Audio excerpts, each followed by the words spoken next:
হ্যাঁ বল, কি হয়েছে? কি হয়েছে? এ ভাই, বেশি ঘ্যান ঘ্যান করিস না তো। নিজের কাজ করে আমাকে আমার মতো থাকতে দে। তোর মতো ক্যারেক্টারলেস মেয়ের সাথে আমি অন্তত থাকতে পারবো না। Got it?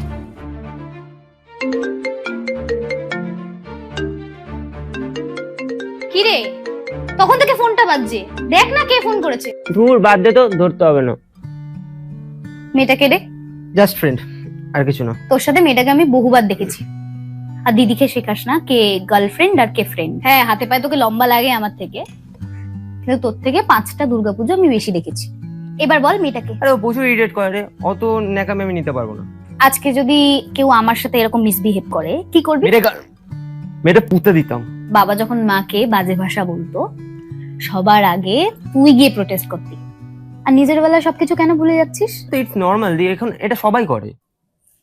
আরজিকর মেডিকেলের পর এবার আইন কলেজে গণধর্ষণ। সাউথ ক্যালকাটা ল কলেজ শিক্ষাটা বোধহয় বাড়ি থেকেই শুরু করতে হয়, জানিস ভাই। আর যখন সেটা হয় না, তখন এরকম রেপিস্টদের জন্ম হয়। আর তুই বলছিস না, এটা তো নর্মাল, এইটুকু তো বলাই যায়।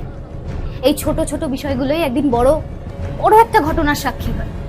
ঠিক এরকম আই নো তুই ডোমেস্টিক ভায়োলেন্স থেকে বড় হয়েছিস, তাই বলে এই নয় যে তুই নেগেটিভটাকে বেছে নিবি ভাই।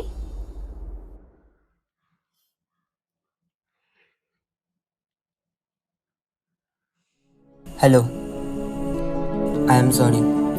আমার উচিত হয়নি তো গরম ভাবে বলা।